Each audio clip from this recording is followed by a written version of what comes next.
하나님의 은혜와 축복이 우리 성도님들에게 넘치기를 바랍니다. 우리 주님께서 온 천하보다도 한 영혼을 더 귀하게 여기신다고 했습니다. 양이 100마리가 있는데 한 마리 양이 울타리를 벗어나서 잃어버렸을 때에 그 주인이 산과 들을 헤매면서 잃은 양을 찾는 그 선한 목자 이야기가 성경에 나옵니다. 오늘은 제가 기쁜 날입니다. 왜냐하면 일부 예배 때 두 사람이 등록을 하고 갔습니다. 박수를 쳐야죠.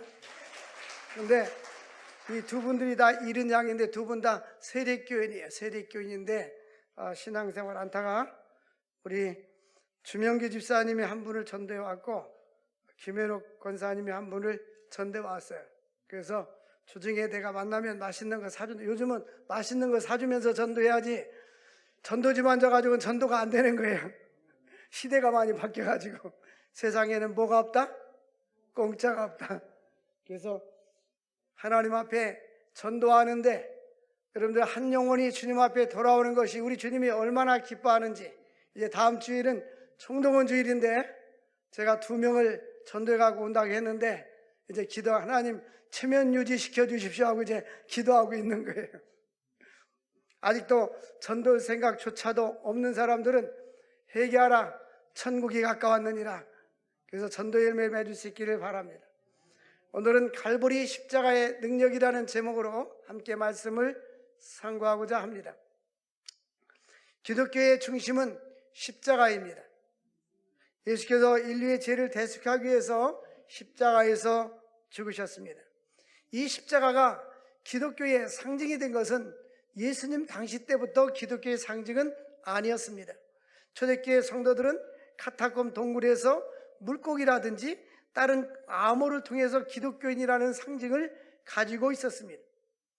이제 시대가 많이 지나면서 콘스탄틴 대제 때에 이제 하늘에서 십자가가 모습을 보면서 전쟁에 가는데 이것으로 승리하라 하면서 그때부터 기독교의 십자가가 더 상징으로 많이 사용됐다는 이야기가 있습니다. 갈보리산 언덕 위에는 세 개의 십자가가 세워져 있었습니다. 가운데는 예수님의 십자가, 양옆에는 2 강도의 십자가가 세워져 있었습니다. 오늘 본문은 십자가의 도는 구원받는 자들에게는 하나님의 능력이 됨을 우리에게 보여주고 있습니다. 십자가의 도가 멸망하는 자들에게는 미련한 것이요 구원 얻는 우리에게는 하나님의 능력이라. 이 십자가는 원래 죄인들을 처형하는 것이었습니다. 고대의 역사를 보면 시리아나 아수리아인들은 사람들을 이렇게 사용하는 방법이 여러 가지가 있는데 아주 잔혹하고 잔인한 방법들, 이런 방법들을 많이 썼어요. 그 중에 하나가 말에다가 이 아주 중한 흉악범들은 말 4마리에다가 양손과 양팔을 묶어가지고 채찍으로 때리면 말이 도망갈 거 아닙니까? 그럼 사지가 찢어지는 그러한 사용 방법이 있었고, 이 십자가의 방법은 이제 산 위에다가 십자가를 세워놓고 이제 사람을 거기에다 매답니다. 매다는데 십자가에 그 안장이 있어가지고 거기에 앉혀가지고 양손을 벌리게 해서 손에다가 못을 받고 다리도 꼬아서 못을 받고 옆구리에 창을 찔려가지고 피를 쏟게 하는 그러한 죽음이 십자가의 처형 방법이었습니다. 이것은 우리는 이 십자가 후에는 예수님의 기독교인들의 상징으로 나타나기도 했지만 이 십자가형은 고대로부터 가장 잔인한 사형 방법 중에 하나였습니다. 그래서 로마인들이 자국민들에게는 십자가형을 처하지 않았는데 이방 나라 사람들에게는 식민지 사람들이 잘못을 했을 때는 십자가에 처형을 했습니다. 유대 지방은 로마의 식민지 지역이었습니다. 그래서 예수님은 이제 반역죄로 붙잡혀가지고 결국 십자가에 처형을 당하게 됩니다. 빌라도가 심판을 할 때에, 재판할 때 내가 아무리 봐도 이 사람은, 예수라는 분은 죄가 없고 흠이 없다라고 한 사람을 놓아줘야 할 때에 사람들은 바라바를 놓아주라고 함성을 질렀는데 빌라도는 이 사람을 놓아주고 싶었지만 군중의 목소리에 의해서 결국은 바라바는 놔주고 예수님을 십자가에 못 박게 됩니다. 빌라도는 손을 씻으면서 나는 이분에 대한 죄는 나는 없다 하니까 백성들이 이 죄를 나와 우리 후손에게 돌리라고 했습니다. 결국 예수님이 십자가에 달려 돌아가신 것은 주 30년경입니다. 그런데 주 70년에 로마의 디도 장군, 우리는 디도라는데 티투스라는 장군이 이제 로마에서 예루살렘으로 군사를 이끌고 와서 예루살렘 성을 함락하고 예루살렘을 정복했습니다. 그때 역사가들에 보면 예루살렘 안에 있는 많은 사람들은 처참하게 죽었습니다. 그리고 그 당시에도 십자가형으로 최소한도 2,000명 이상을 죽였다는 기록이 나옵니다. 그리고 이 복음로를 차단해 가지고 식량이 들어가지 못하도록 이제 성 밖을 차단하니까 그 안에 있는 사람들이 또 굶주려서 죽습니다. 많은 사람들이 비극적으로 죽었는데 이들은 그 모든 죄악을 우리 후손에게 돌리라고 그렇게 말했던 그 말에 대해서 그대로 성경의 역사가 이루어지는 것을 보게 됩니다.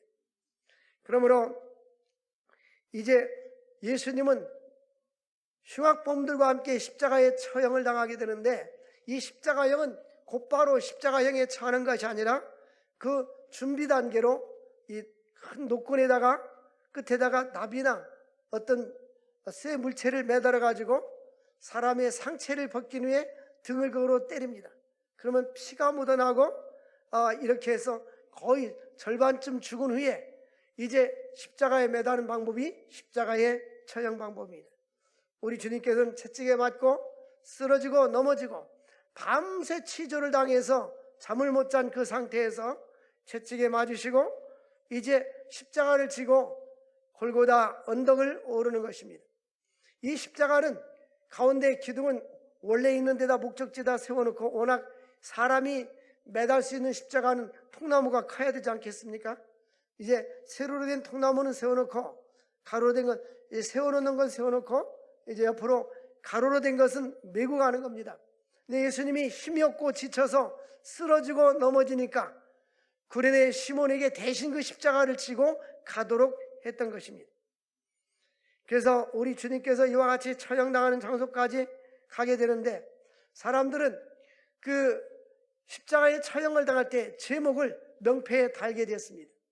이 사람은 살인죄, 이 사람은 강도죄, 이 사람은 강간죄, 여러 가지 죄악이 있을 텐데 예수님은 유대인의 왕, 이 사람은 자칭 유대인의 왕이라고 했다는 것이 제목이었어요. 그래서 모든 사람들이 다 예수님의 자칭 유대인이라고 말한 것을 알리기 위해서, 예수님을 조롱하기 위해서 이제 집회에 헬라말, 로마말, 유대말 이렇게 여러 나라 말로 유대인의 왕이라고 써붙여 놨습니다.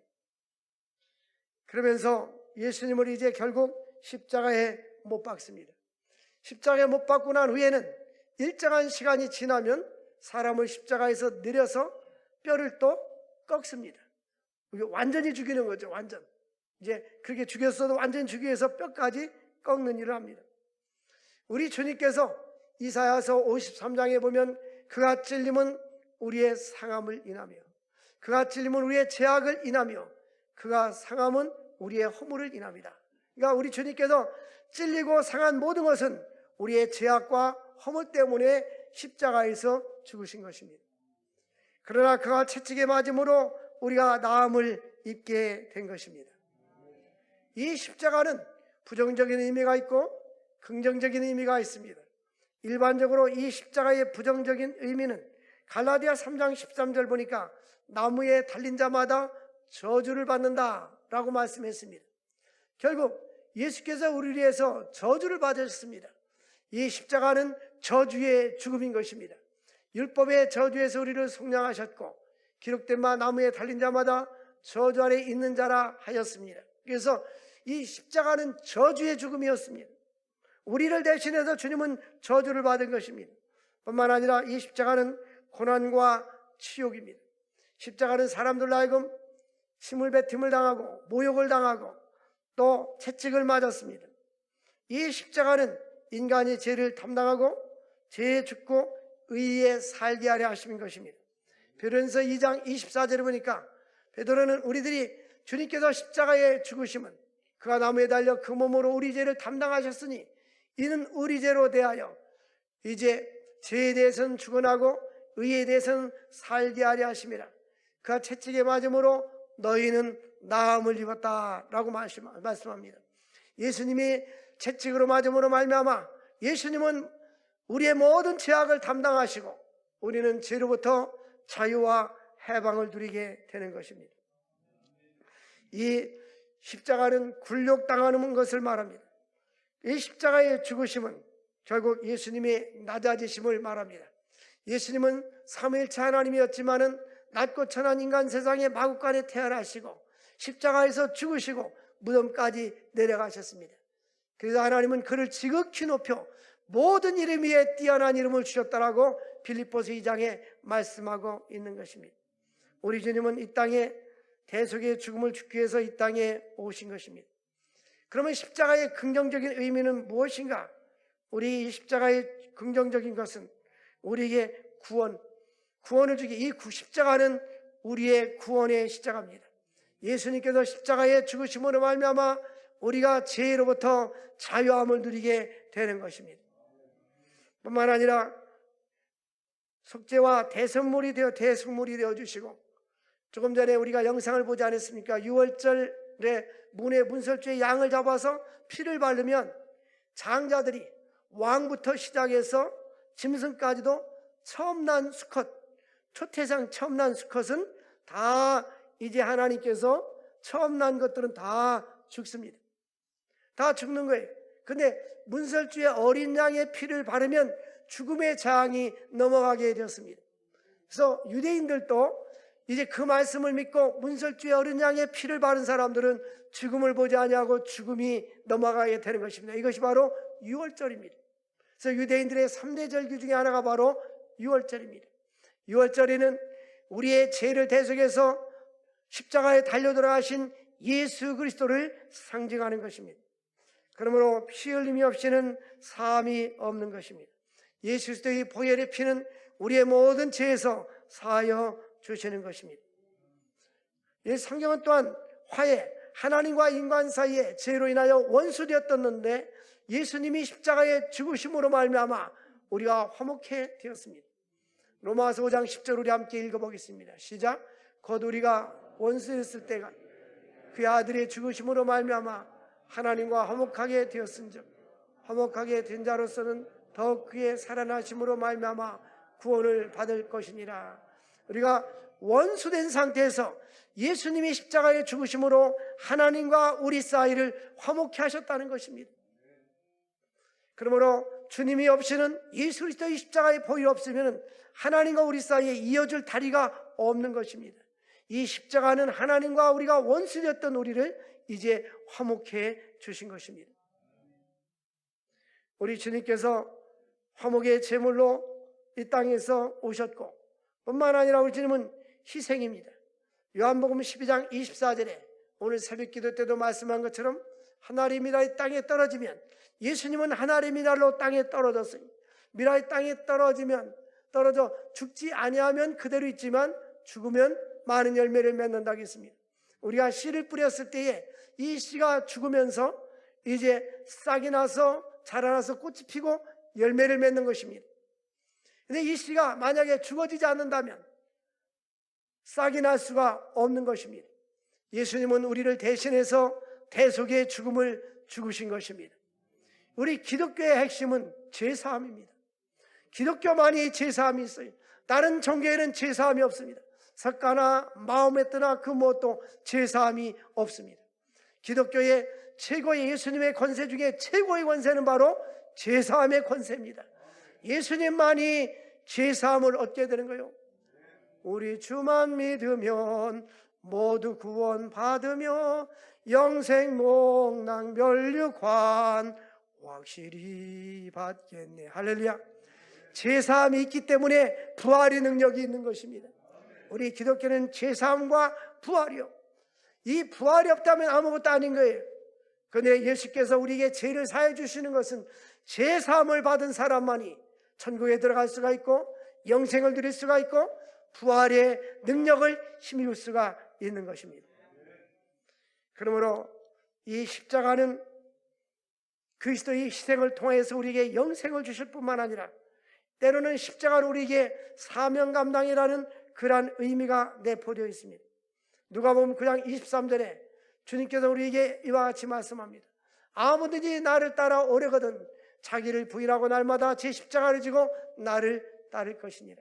이 신앙생활은요, 자기 부정이 있어야 돼요. 하고 싶은 대로 다 하고 먹고 싶은 거 다 먹고 놀고 싶은 거 다 놀고 잠자고 싶은 거 다 자고 나서 시간이 남으면 주님 앞에 나오는 사람은 신앙생활 할 수가 없는 거예요. 우리는 삶의 우선순위가 하나님과 예수 그리스도가 되어야 하는 것입니다. 너희는 먼저 그 나라와 그 일을 구하라. 그리하면 이 모든 것을 너희에게 더하여 주시리라. 성경에 보면요, 우리 주님께서 주님을 귀중히 여기는 자를 나도 그를 귀중히 여기리라 말씀했어요. 나를 사랑하는 자가 나의 사랑을 입으며 나를 간절히 찾는 자가 나를 만날 것이니라. 여러분, 그 신앙생활을 깊이 하고 기도 많이 하고 주님을 사랑하면 하나님의 사랑을 이렇게 느끼면서 삽니다. 오늘도 하나님이 마음속으로 느끼게 되고 삶으로 느끼게 되고 환경을 통해서 느끼게 됩니다. 우리는 이 주의 사랑을 느껴야 되는 것입니다. 그런데 영적으로 무딘 사람들은 아무 감각이 없이 인생을 살아가게 되는 거예요. 신앙생활은 교회만 출석하는 것이 신앙생활이 아닙니다. 우리는 하나님과 거룩한 영적인 교제 속에서 살아가야 하는 것입니다. 하나님은 아브라함을 내 친구라고 말하겠어요. 예수님은 나사로에게 내 친구가 죽었는데, 사람들은 죽었대, 내 친구가 잠자는데 깨우러 간다. 주님께서 이렇게 말씀했어요. 이 친구란 말은, 친하다는 말은 친밀감이 있다는 이야기 아닙니까? 그래서 우리는 하나님과 친밀해져야 합니다. 주님과 친밀해지기 위해서는 말씀에 깊이 빠져 있어야 되고 깊은 기도 생활할 수 있기를 바랍니다. 여러분들, 하나님 앞에 인색한 사람이 되어서는 안 됩니다. 왜 이렇게 하나님 앞에 인색합니까? 그 인색이라는 것은 사람 들으면 인색하면 벌써 돈을 생각하는데, 제가 말한 것은 돈을 이야기하자는 것이 아닙니다. 하나님 앞에 시간을 드리는데 왜 이렇게 인색합니까? 24시간이라는 시간은 대통령이나 저 노숙자나 똑같이 24시간이라는 시간을 주었어요. 근데 똑같은 시간을 주고 주님께서는 너희 몸을 하나님이 기뻐하는 거룩한 산제사로 드려라 그랬어요. 여러분, 하나님은 가난한 분이 아니십니다. 하나님은 부유하신 분이십니다. 하나님은 우리를 통해서 영광받기를 원하시는 것입니다. 너는 마음을 다하고 뜻을 다하고 성품을 다하여 주 너희 하나님을 사랑하라. 이것이 첫 번째 되는 계명이요. 두 번째는 네 이웃을 내 몸과 같이 사랑하라 했어요. 여러분, 주님을 뜨겁게 사랑할 수 있기를 바랍니다. 이 상호작용이라는 게 있잖아요. 상호작용. 응? 상호작용. 이 대화가 있어야 상호작용이 이루어지는 거예요. 전에 보니까 우리 교회 어린이집 올 때, 1층에 어린이집 올 때 보면 그 사람들이 가끔 이렇게 조사하러 나옵니다. 어떤 때는 행정, 어떤 때는 재정, 어떤 때는 인사, 여러 가지 교육, 이렇게 그 심사하러 나오는데 상호작용이 잘 되고 있는지, 학급에 들어가서 교사들하고 선생님하고 의사소통이 잘 되는지 그걸 체크하는 거예요. 여러분, 우리도 하나님과 상호작용이 잘 되지 않겠어요? 예? 상호작용, 우리가 하나님께 기도해야 하나님이 응답이 있고, 예? 하나님께 대한 뭐 반응이 있고 헌신이 있고, 이 상호작용이 있어야 될 거 아니에요. 다윗은 이 상호작용을 잘 아는 사람이었습니다. 다윗은 유언할 때 아들 솔로몬에게, 다윗도 왕이었고 아들 솔로몬도 왕이었는데 왕에게 뭐라고 말합니까? 내 아들 솔로몬아, 너는 힘써 대장부가 되고 내 아비의 하나님을 잊어버리지 말아라. 너가 하나님을 찾으면 하나님도 너를 만나줄 것이요, 너가 하나님을 버리면 하나님도 너를 버릴 것이다. 여러분, 인자가 이 땅에 오신 것은 자기 목숨을 많은 사람들에게 대성을 주기 위해서 오신 것입니다. 또한 예수 그리스도는 십자가로 승리하셨습니다. 사람들은 생각할 때 예수님의 십자가의 죽음은 패배요, 저주라고만 생각할지 모르지만 예수님이 십자가가 없었다면 승리할 수가 없는 것입니다.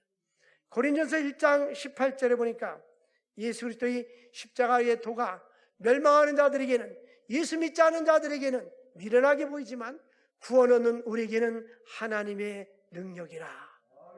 이 십자가는 능력입니다. 이 능력이란 단어는 이 다이나마트, 듀나미스라는 이 단어가 다이나마이트에서 온 겁니다. 큰 바위에다가 다이나마이트를 넣고 불을 질러버리면 빵 터지듯이 복음이 들어가면 어떤 사람도 다 변화가 오게 되어 있습니다. 그러므로 복음을 듣는 자들에게는 하나님의 능력이 나타나게 되는 것입니다. 예수님은 해골이라는 곳에, 갈보리라는 말은 이 해골이라는 표시입니다. 그 갈보리 언덕 위에 세 개의 십자가가 있었는데 양편 강도는 똑같은 범죄를 지은 사람들이었습니다. 근데 똑같은 환경 속에 있었던 사람인데 한편 강도는 예수님께 이렇게 말합니다. 주여 당신의 나라 임할 때 나를 기억해 달라고 합니다. 그때 오늘 내가 나와 함께 낙원에 있으리라. 다른 편에 있는 강도는 조롱해서 당신이 메시아고 구원자라면 그 십자가에서 내려와라 하면서 조롱했습니다. 똑같은 시간에 십자가에 달리지만 한 사람은 영생으로, 한 사람은 영원한 지옥 형벌을 받게 되는 장면을 보게 됩니다. 여러분, 우리 주변에 믿지 않는 사람들, 비록 그들이 십자가에 달려 죽는 행악자가 아니라 할지라도 아직도 예수를 영접하지 않은 사람들은 지옥 길로 달려가고 있습니다. 여러분, 우크라이나 사태를, 전쟁을 보고 있지 않습니까? 무모한 사람들이 민간인들을 폭격해가지고 열차역이 파괴가 되고 아파트가 파괴되고 아파트 지하에 숨어있는 사람들도 아파트가 붕괴가 되어 보니까 이제 압사해가지고 나올 수도 없는 이러한 환경들, 그런 모습을 보면서 여러분들은 무엇을 느낍니까? 평화로웠던 세계의 곡창지다. 세계에서 먹고 사는 먹거리들이 약 3분의 1이 거기서 재배가 되는데 이 곡창지대가 지금 쑥대밭이 된 겁니다. 우리에게도 언제 어떤 일이 발생될지 어떻게 알겠습니까? 우리 인간은 언제 죽음이 우리를 기다리고 있는지 아무도 알 수 없습니다. 우리는 살아있을 때에 하나님을 섬겨야 됩니다. 살아있을 때에 전도해야 됩니다. 이미 죽고 나면은 구원의 길이 없는 거예요. 전도의 길이 없는 거예요. 살아있을 때에 먼저 가족 식구들, 주변 친구들, 이웃 사람들 전도할 수 있기를 바랍니다. 두 사람이 함께 맷돌을 갈다가 한 사람은 남게 되고 한 사람은 들림 받게 되고, 이 두 사람은 이게 자매들 아니야? 두 사람이 함께 잠을 자다가 한 사람은 들림 받게 되고 한 사람은 남게 됩니다. 두 사람이 잠을 잘 때는 부부가 하니까 남편과 아내가 잠을 자는데 예수 믿는 사람은 천국으로 들림 받게 되고 그렇지 않은 사람은 남게 된다는 이야기입니다. 여러분, 이제 구원의 긍휼의 시간, 이 구원의 시간을 다 놓쳐버리면 이제는 더 이상 하나님께서 긍휼의 시간을 베풀지 않습니다. 언제까지 긍휼의 시간이 계속 오는 게 아닌 겁니다. 그러고 보면 성경에 보면 하나님께서 긍휼의 시간을 줬을 때는 사람의 마음속에 변화도 주고 또한 예수를 영접하게 하고 기회를 주는데, 긍휼의 시간이 끝나면 사람들의 마음을 다 닫아가지고 강팍하게 만들어가지고 더 이상 들어갈 수가 없게 만들어버리는 거예요. 그러므로 하나님이 시간을 주셨을 때에 주님을 영접할 수 있기를 바랍니다. 예수님은 십자가에 달려 돌아가셔서 오전 9시부터 십자가에 달리시고 낮 12시부터 오후 3시까지는 햇빛이 빛을 잃게 되었습니다. 6시간 동안 십자가에 고난과 고통을 당하시면서 마지막 운명하실 때에 엘리 엘리 라마 사박다니, 아버지여 나의 하나님이여 나를 왜 버리셨나이까? 라고 절규하셨습니다. 그러면서 주님께서 마지막 요한복음 19장 30절에 마지막으로 큰 소리로 하신 말씀, 다 이루었다. 우리 주님께서는 인류의 구속사역을 다 이루신 것입니다. 저와 여러분의 죄를 위해서 예수님이 십자가에 달려 돌아가신 것입니다. 그러므로 은혜 받고 구원받은 사람들은 예수님의 그 구속의 은총을 생각하면 너무나 감사한 거예요. 그보다 더 큰 은혜와 더 큰 사랑을 느낄 수가 없는 것입니다. 우리가 아직 죄인이었을 때에 하나님께서는 예수 그리스도를 십자가에 죽으심으로 자기에 대한 우리의 사랑을, 우리에 대한 하나님의 사랑을 확증해 주었다라고 말씀하고 있습니다.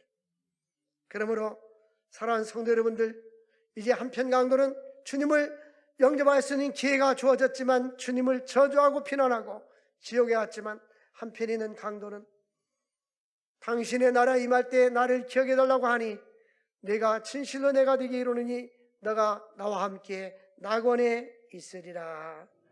구원받은 강도는 자신의 죄에 대해서 생각하게 됐고, 또 이 강도는 예수님에 대한 시선이 변화되었습니다. 예수님을 바라보면서 이분이 한 모든 것이 옳지 않은 것이 없다. 41절에 그렇게 말합니다. 예수님을 올바로 발견하고 흠과 티가 없는 예수 그리스도, 그는 구원관이 변하였습니다. 예수를 통해서 영생이 있고 예수를 믿으면 천국에 간다는 사실을 하나님께서 이 강도에게도 깨달음을 주신 것입니다. 예수를 구주로 영접하고 예수를 나의 삶으로, 나의 왕으로 모시고 믿음으로 살아갈 수 있기를 주의 이름으로 축원드립니다. 로마서 7장에 보니까 바울 사도는 선을 행하길 원하는 나에게 악이 있다고 고민합니다. 오라 나는 곤고한 사람이라고 고민합니다. 그때에 로마서 8장 1절 보면, 그러나 그리스도 예수 안에 있는 자에게는 결코 정죄함이 없느니라. 예수 믿고 구원받는 사람은 너는 이러한 죄를 졌어 라고 정죄하지 아니하고 주님께서는 기억하지도 않는다고 말씀해 주셨습니다. 어떤 사람은 주님이 다 용서해 주고 주님은 기억도 하는데 자기 스스로 기억하면서 고민에 빠진 사람이 있습니다. 너의 모든 염려를 다 주님께 맡겨라. 이사야서의 복음은 이사야서 1장 18절에 너희 죄가 주홍같이 붉을지라도 흰눈같이 여질 것이요 진홍같이 붉을지라도 양털같이 희게 되리라. 이것이 기독교의 복음인 것입니다. 예수를 믿는 자들에게는 진리를 알지니 진리가 너희를 자유케 하리라. 요한복음 8장 32절에 진리 되시는 예수님을 알게 될 때 우리는 죄로부터의 자유, 세상 욕심으로부터의 자유, 내가 흠했던 것은 죄의식으로부터의 자유, 이 모든 것으로부터 자유함을 얻어서 마치 사냥꾼의 올무에서 벗어난 새가 날아가는 것처럼 여러분 예수 믿고 나서 내 영혼이 기쁨을 누리고 평안을 누릴 수 있기를 주의 이름으로 축원을 드립니다. 하나님 아버지 감사합니다. 오늘도 갈보리 십자가의 언덕의 그 능력, 예수님의 보혈의 능력을 또한 말씀을 듣게 해주셔서 감사합니다. 하나님, 우리 죄로 인해서 십자가에 달려 죽으시고 우리를 구원해 주시고 영생의 축복을 주신 것을 감사합니다. 하나님 아버지, 우리를 화목케 하신 주님, 이제 나가서 복음을 증거하게 하시고 수많은 영혼들을 주님께 인도하는 데 쓰임받게 하여 주옵소서. 주 예수님의 이름으로 기도합나이다. 아멘.